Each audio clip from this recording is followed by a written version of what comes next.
진정한 복은 우리의 개념이 아니라 하나님께서 원하신 것을 선택하는 것임을 제가 저번 주에 말씀을 통해서 말씀드렸습니다. 오늘 하나님께서 원하신 것을 택하는 것이 행복이며 복인데, 오늘 제목처럼 하나님께서 우리에게 원하시는 때, 우리의 삶 전체를 통해서 원하시는 게 뭐냐면, 하나님께서는 우리가 행복하길 원하십니다. 제가 이 말씀을 자주 보고 또 자주 읽기도 하고 자주 들었던 말씀인데, 왜 이 부분이 생각이 안 나는지 제가 좀 고민이 많이 됐었는데요. 회개도 많이 했었는데, 13절에 보시면 하나님께서 우리에게 명령과 규례와 다른 모든 것을 허락하신 이유가 이렇게 기록되는데, 뭐라고 표현되어 있냐면 이렇게 기록되어 있습니다. 내가 오늘 무엇을 위하여? 내 행복을 위하여 내게 명하는 여호와의 명령과 규례를 지키는 것이 우리의 행복을 위한 길이라고 분명히 하나님께서 말씀하고 계시는데, 제가 왜 이 말씀을 말씀 전하면서도 왜 그 생각을 하지 못했을까라는 제가 회개를 좀 했고요. 그리고 하나님께서 우리 성도님들에게, 우리 청년들에게, 우리 학생들에게 하나님의 말씀을 주시고 그 말씀을 지키라고 하신 이유는, 목적은 뭐냐면 바로 행복을 위하여서 하나님께서 주셨다는 그 사실을 여러분 믿으시기 바랍니다. 그것을 인정하시고 살아가셨으면 좋겠습니다. 자, 오늘 우리가 이 말씀을 통해서 하나님께서 우리에게 주시고자 하는 그 행복이 무엇인지를 좀 확인해 보기 바라요. 우선 행복이라고 말한 그 단어의 의미를 우리가 살펴볼 필요가 있는데요. 행복이라는 단어가 토브라는, 히브리어로 토브라는 단어입니다. 여러분, 토브라는 카페 많이 보셨죠? 그 카페가 어떤 거냐면 선이라는 말입니다. 이 선은 복이 좋다라는 뜻을 가리키고 있습니다. 여러분, 복이 좋다는 말이 어디에 기록되어 있습니까? 성경에 보면 창세기에 기록되어 있죠. 창세기 하나님께서 하나님의 이 만물들을 창조하실 때마다, 하루하루 지날 때마다 뭐냐면 보시기에 좋았다라는 말씀하시는 것이거든요. 그 의미를 담고 있습니다. 복이 좋다라는 말은 결국 뭐냐면, 하나님께서 이 복이 좋다는 말을 통해서 무엇을 우리에게 알고 하냐면, 행복이라는 것은 하나님께서 복이 좋았던 상태를 말한다는 거죠. 죄로 인해 망가지기 전의 상태를 말하는 겁니다. 인간의 행복은 하나님과의 관계로 인한 것입니다. 인간은 그렇게 창조되었습니다. 하나님과의 관계가 틀어지면 보시기에 좋지 않은 상태, 불행한 상태가 된다는 말입니다. 하지만 이 보시기에 좋았던 상태가 뭐로 인해서 망가졌죠? 죄로 인해서 망가졌습니다. 하나님께서 보시기에 죄로 인해서 망가져서 불편한 상태가 되었다는 거죠. 하나님께서 보시기에 불편한 상태가 어떤 상태인가를 오늘 본문에서 이렇게 표현하고 있는데, 어떻게 표현하고 있냐면 이렇게 표현하고 있습니다. 여러분 읽진 않았지만 10장 1절부터 10절까지 11절까지의 말씀은 어떤 말씀이냐면 이런 말씀입니다. 모세가 십계명을 두 돌판에 하나님께 올라가서 다시 받는 장면이 나옵니다. 첫 번째 받았던 십계명, 우리가 아는 대로 이스라엘이 모세가 십계명을 받으러 올라갔을 때 40죄를 내려오지 않자 어떻게 합니까? 이스라엘 백성들이 밑에서 송아지를 만들잖아요. 금송아지를 만드는 그 사실을 통해서 하나님께서 그 사실을 알고 분을 내시면서, 야, 모세한테 내려가라 했더니 십계명을 들고 내려오면서 금송아지를 보자마자 모세가 이 십계명을 깨트려 버렸죠. 돌판을 깨뜨렸다는 말은 무슨 말이냐면 하나님과의 언약이 깨졌다는 말입니다. 언약을 깨뜨린 쪽은 하나님이란 늘 이스라엘 백성들이었습니다. 언약을 깨뜨렸다는 의미는 하나님께 불순종했다는 의미입니다. 말씀에 불순종하여 하나님께서 보시기에 불편한 존재가 되었죠. 그래서 관계가 깨어졌습니다. 그런데 두 번째 돌파를 모세에게 허락했다라는 말은 무슨 말이냐면, 하나님께서 이스라엘 백성들과 관계를 새롭게 하신다는 의미입니다. 즉 이스라엘 백성을 사랑하신다는 거죠.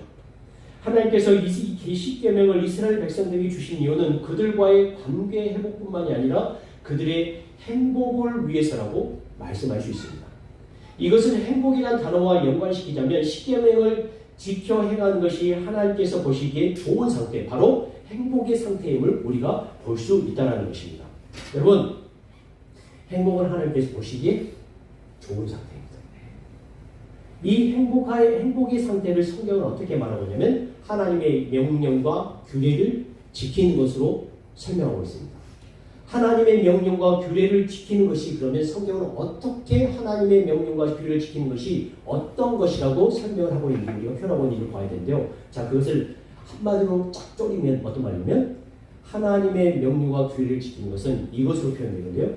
고아와 나부와 나그네를 사랑하는 것으로 표현할 수 있습니다. 이 세 단어를 고아와 나부와 나그네를 한 단어로 요약하자면 대표적인 단어가 무엇이냐면 나그네라고 할 수 있습니다. 구약 성경에서 표현되는 과부와 나그네는 어떤 사람들이냐면 다른 사람의 도움 없이는 살 수 없는 존재라는 말입니다. 그런데 그런 사람들을 하나님께서 사랑하라고 분명히 말씀하십니다. 왜냐하면 바로 너희들이 이스라엘이 나그네였기 때문입니다. 이스라엘이 나그네였다는 말은 그들이 하나님의 도움 없이는 하나님의 백성으로 구원받을 수 없는 사람들이었다는 것을 말합니다. 그렇다면 이스라엘은 어떻게 하나님의 도움을 얻게 되었는가, 어떻게 하나님의 백성이 되었는가를 15절에 이렇게 기록하고 있는데요. 여러분 15절 한번 자세히 한번 생각하면서 읽어야 되는데요. 15절 한번 읽도록 하겠습니다. 15절 갖다가 읽겠습니다. 시작. 여호와께서 오직 네 조상들을 기뻐하시고 그들을 사랑하사 그들의 후손인 너희를 만민 중에서 택하셨으니 오늘과 같으니라. 우리가 보통 이렇게 생각합니다. 하나님의 백성들이 이스라엘 백성들이 어떻게 하나님의 사람들이 되었는가를 생각할 때 우리가 생각하는 뭐냐면 하나님이 택하셨기 때문에 이스라엘 백성들이 하나님의 백성이 되었다고 생각하는데 오늘 15절은 택하심을 먼저 둔 것이 아니라 무엇을 제일 먼저 두고 있냐면 이것을 먼저 두고 있습니다. 그들의 조상들을 어떻게 했다고? 기뻐하셨고 두 번째로 어떻게 하셨습니까? 그들을 사랑하시고 기뻐하시고 사랑하시고 맨 마지막에 뭐라고 되어 있습니까? 택하셨다고 표현하고 있다. 이스라엘이 나그네 된 상태에서 어떻게 탈출했냐면 오늘 성경에서 표현합니다. 조상들을 기뻐하셨고 그들을 사랑하시고 그리고 택하셔서 구원하셨다고 표현합니다. 택하심이 먼저가 아니라 기뻐하시고 사랑하심이 먼저입니다. 하나님이 우리를 기뻐하시고 사랑하심으로 구원하셨습니다. 이런 하나님을 배우는 것, 다시 표현하자면 하나님의 명령과 규례를 통해서 무엇을 배워야 되냐면 하나님이 우리를 얼마나 사랑하시고 얼마나 기뻐하셨으며 우리를 택하신 그이들이 얼마나 크신 하나님의 은혜 가운데 되었는가를 배우는 것이 무엇이라고 표현하냐면 행복이라고 표현하고 있다는 거예요. 이런 하나님을 배우는 것이 우리의 행복입니다. 그래서 사랑하는 것입니다. 그래서 믿는 사람과 믿지 않는 사람의 구제는 근본적으로 차이가 있습니다. 우리가 구제를 하는 이유는 뭐냐면 하나님을 배우는 일이기 때문입니다. 도움이 없으면 살아갈 수 없는 존재를 돕는 이유는 하나님께서 이스라엘에게 그렇게 하셨고 우리에게 그렇게 하셨기 때문입니다. 그래서 사랑이란 무엇이냐면 사랑이란 하나님을 배우는 것입니다. 행복은 거기에서 오는 것입니다. 행복이란 하나님을 배우는 것으로부터 오는 것입니다. 그래서 하나님이 보시기에 좋은 것입니다. 여기에 우리 인생의 의미가 있는 것입니다. 그러나 세상의 행복은 어떻게 표현하냐면 고통이 없어지는 것이라고 표현합니다. 여러분 그러나 또 세상의 행복은 돈이 있어야 행복하다고 합니다. 세상의 행복은 건강이 있어야 한다고 표현합니다. 세상의 행복은 나쁜 모든 것이 없어져야 한다고 생각합니다. 그러나 기독교의 행복은 세상이 지향하는 행복과 다릅니다. 믿는 자의 행복은 하나님을 배우는 것에서부터 시작하는 것입니다. 하나님의 도움 없이는 살 수 없었던 나그네였던 우리를 기뻐하시고 사랑하시고 구원하셨던 그 하나님을 배우는 것입니다. 그래서 우리는 나그네를 사랑해야 합니다. 도움이 필요한 자들, 나에게 도움이 될 자들을 돕는 것이 아니라 정말로 우리의 도움 없이는 살아갈 수 없는 사람들을 배워야 합니다. 그것이 우리의 구제의 시작이 되어야 된다는 거죠. 그래서 우리 교회의 구제에는 뭐냐면 청소년과 청년들이 포함됩니다. 도움이 없이는 살 수 없는 자들이 포함됩니다. 그것이 하나님을 배우는 것이기 때문입니다. 그래서 하나님은 이스라엘을 보실 때 그들을 구원하실 때 어떻게 했냐면 17절에 보시면 이렇게 표현합니다. 17절 한번 보실까요? 17절을 보시면 이렇게 표현합니다. 하나님은 이스라엘을 보실 때 무엇을 보시냐면 외모를 보시지 않았다고 말씀합니다. 외모를 보시지 않았다는 말은 무슨 말일까요? 아무런 조건 없이 사랑했다는 말입니다. 그리고 그들을 돈으로 평가하지 않았습니다. 오히려 하나님은 과부와 나그네 같았던 이스라엘 백성을 사랑하셨고 퍼주셨고 무엇과 주셨는데 떡과 오줌을 주셨다고 표현합니다. 그러므로 하나님의 명령과 규례를 통하여 우리가 하나님을 배워야 하는데 하나님을 사랑하고 또한 누구를 사랑해야 될까요? 사람을 사랑해야 하는 것입니다. 이것이 행복입니다. 하나님을 배우는 것이 행복입니다. 결국 인간의 행복을 잡아놓은 이 세상의 기준이 아니라는 거죠. 제가 이번에 청년대학교 수련을 갔는데 호스피스 사역을 하는 목사님 오셨어요. 그 목사님이 이제 자기 위에 공서분이 돌아가시는 장면을 허락하에 비디오로 찍었습니다. 찍어가지고 이제 돌아가시기 전에 뭘 했냐면 찬송을 부릅니다. 찬송을 부르는데 이분이 찬송을 부르면서 우시면서 그 고통 가운데도 하나님께로 가는 것은 뭐냐면 슬퍼하다고 죽는 것에서 슬퍼하거나 고통스러워하는 것보다는 찬송보다는 박수를 치면서 하나님께로 가는 것을 그렇게 기뻐하는 것입니다. 여러분 행복은 뭐냐면 하나님과 하나가 되어지고 하나님을 배우면서 그 하나님 우리를 기뻐하는 것이 우리의 진정한 행복이라는 거죠. 어떤 신학자가 이스라엘이 애굽에서 탈출된 상태가 어떤 상태인가를 이렇게 표현했는데요. 여러분 이스라엘 애굽에서 어떤 상태냐면 종되었던 상태예요. 자, 여러분 2장 23절 한번 보실게요. 출애굽기 2장 23절 한번 보시면 이스라엘 상태를 이렇게 표현했는데 출애굽기 2장 23절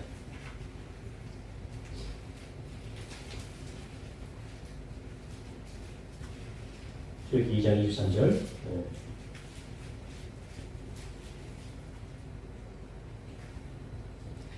같이 한번 읽으실까요? 출애굽기 2장 23절 같이 읽겠습니다. 시작. 여러 위에 애굽 왕을 주었고 이스라엘 자손은 고된 노동으로 말미암아 탄식하며 부르짖니 그 고된 노동으로 말미암아 부르짖는 소리가 하나님께 상달을 벤지라. 이스라엘을 알아주던 왕은 요셉을 알던 왕은 이미 죽었고 그리고 이스라엘은 고된 노동으로 말미암아 탄식하며 부르짖는 상태가 되었습니다. 이스라엘 백성들은 벽돌 굽기와 농사와 여러 가지 일들을 하게 되는데 그 고통이 말도 없이 너무나 커서 부르짖던 상태가 되었습니다. 이 상태가 어떤 상태냐 하는 것을 이렇게 표현된 거냐면 어떤 신학자가 또 어떤 분들이 이렇게 표현했습니다.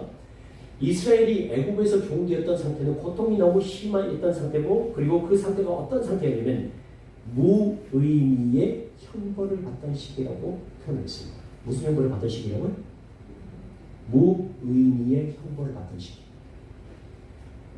이게 무슨 말이냐면 사람에게 가장 힘든 것이 뭐냐면 의미가 없는 일을 반복적으로 하는 것입니다. 이것을 일명 시지프스의 형벌이라고 하는데요.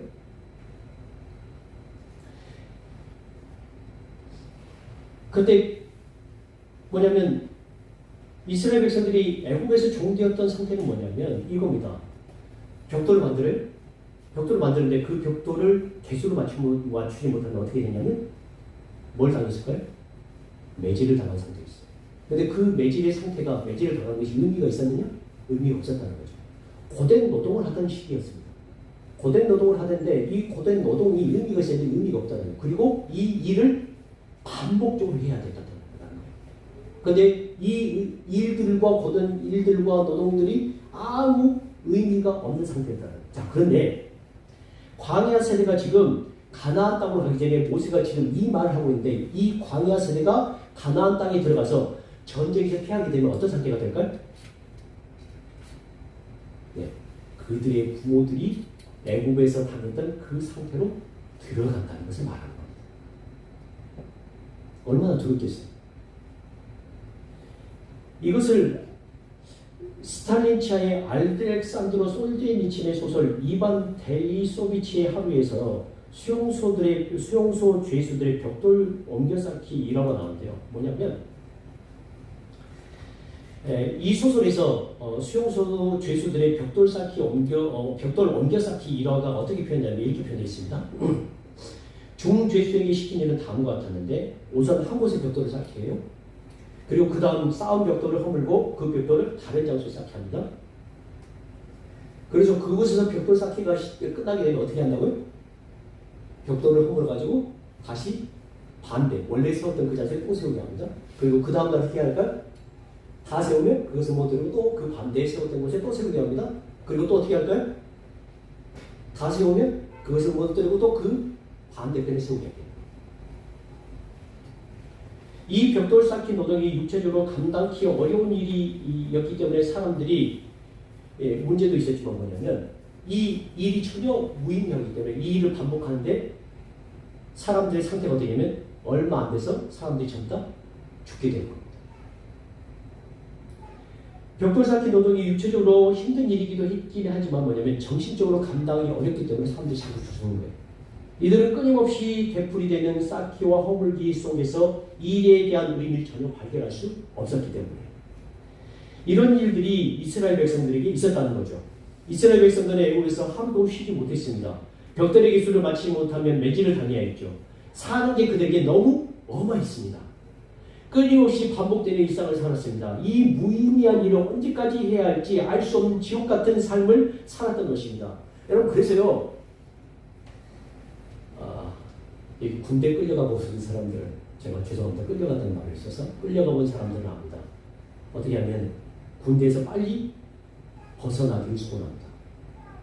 뭐냐면 왜 우리가 벗어나기를 소원하냐면 의미를 거기서 찾지 못했기 때문인데 뭐냐면 나라를 지킨다는 의미보다는 빨리 여기를 벗어나야만 내가 살 수 있겠다는 그 생각을 가지기 때문에 군대를 벗어나려고 한다는 거죠. 자, 그래서 그들이 할 수 있는 게 뭐였냐면 부르짖을 수밖에 없었는데 자, 이 무의미의 형벌을 받는 사람들의 벌을 받게 되면 세 가지 특징이 있는데 결국에는 어떻게 되냐면 첫 번째는 뭐냐면 무의미의 형벌을 계속 반복하는 사람은 첫 번째는 뭐냐면 죽는 일을 택한답니다. 왜냐하면 의미가 없는 삶이기 때문에. 두 번째는 뭐냐면 이 무의미한 삶을 벗어나는 길이 무엇일까? 두 번째는 하나님께 신에게 귀의하는 일이 생깁니다.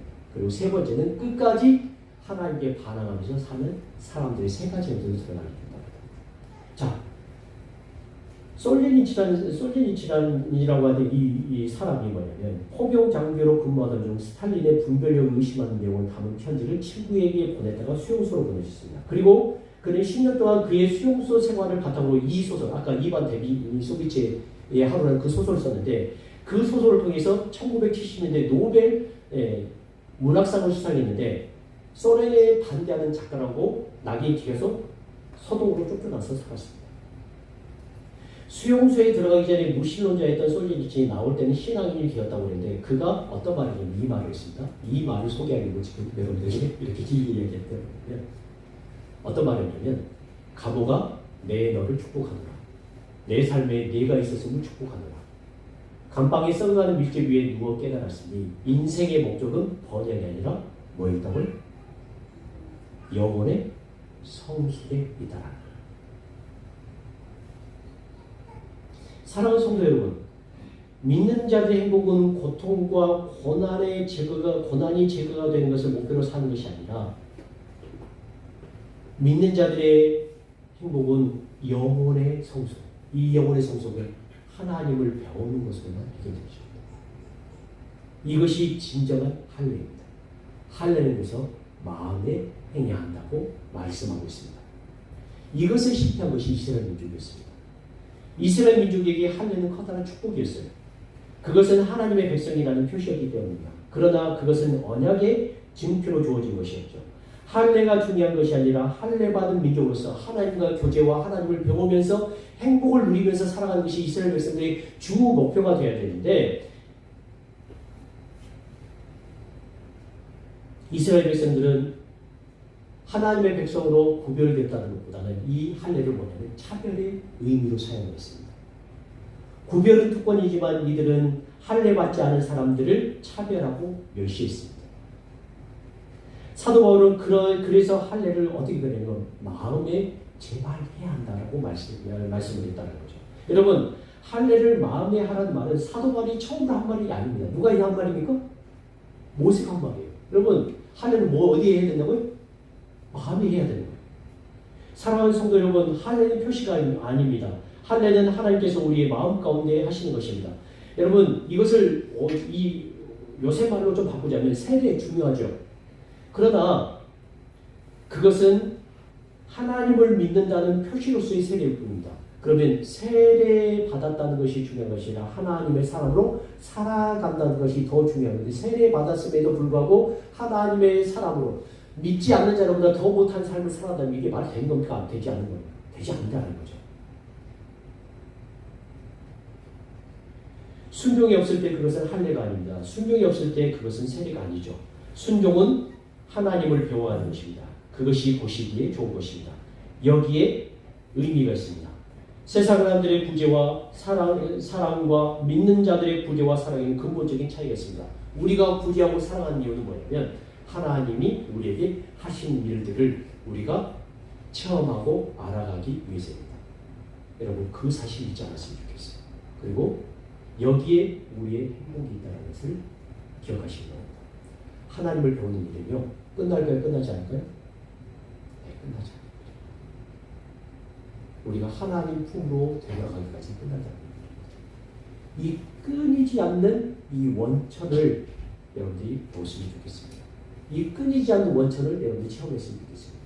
이 끊이지 않는 원천을 여러분이 체험하심으로 여러분들 안에 진정한 행복과 은혜가 있었으면 좋겠다라는 말씀을 전하면서 이러한 행복이 우리 사랑하는 성도들 안에 날마다 더 잘 일어나기를 주님의 이름으로 간절히 축원합니다.